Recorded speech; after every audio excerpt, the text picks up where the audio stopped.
Magandang hapon po, brother. Live pa rin po tayo dito sa ating programang Lingkod Bayan ni Brother Tony Falcon ng CBS DWAD 1098 kHz News AM.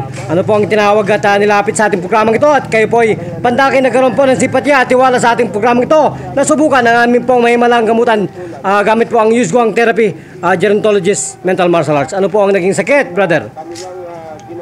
Ano po naging karamdaman nila sa buhay? Ano pong karamdaman ninyo?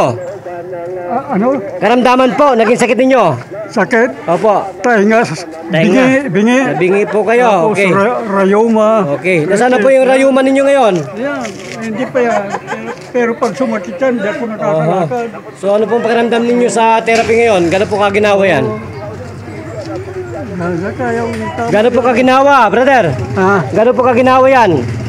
Ano? Ginawa. Ginawa? Opo. Ayan, minsan. Okay. Oh.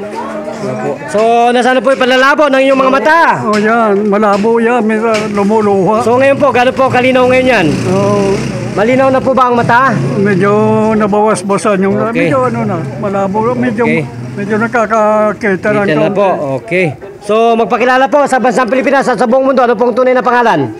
Ha? Ano pong pangalan ninyo sa totoong Tunay. buhay? Ha? Leo Dolpo. Okay. So, ilang taong gulang na yan, brother? 80. 80, grabe. Senior citizen, brother. Tanda na. Ngayon po, nabigyan kayo po na may na gamutan ng ganitong programa, Lingkod Bayan, hosted by Brother Tony Falcon at kasamang Bea Corfus ng CBS DWAD 1098 kHz News AM. Kayo po ba ay naliligayahan, brother? Ano? Naliligayahan po ba kayo? Masaya po ba kayo? Masaya. Okay. Nasayahan? Opo. Oo naman. Okay. Kung ano po, magpapaalam na tayo. Ito pa rin po ang inyong abang lingkod, patroller, na nagbabalita para sa Lingkod Bayan.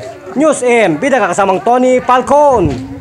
Thank you, Master Rokusan. Yan po ang ating mga audience. Yan po, kasamang Tony Falcon.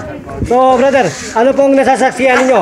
Buhay na buhay po ba ang Panginoon sa ating harapan? Buhay na buhay ang Panginoon. Okay. Meron pa po palang mga instant cure ngayon, ganon?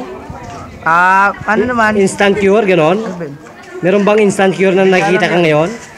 Meron. Okay. Kung ganun po, naniniwala po ba kayo sa banal na Panginoon nating kasama araw-araw, gabi-gabi? Araw-araw, Yan po ang Diyos. Sa pamamagitan po ng Yusguang Therapy, mapagsisilbihan po ang buong mundo at ang ating pong mga senior citizen. Kaya po kayong mga kapitan, kayo po ay gumising at magbigay po kayo po sa ating bansa. Ipalam po ang aming programang ito, Lingkod Bayan. Thank you, Master Rokusan. Bye-bye. Ito na?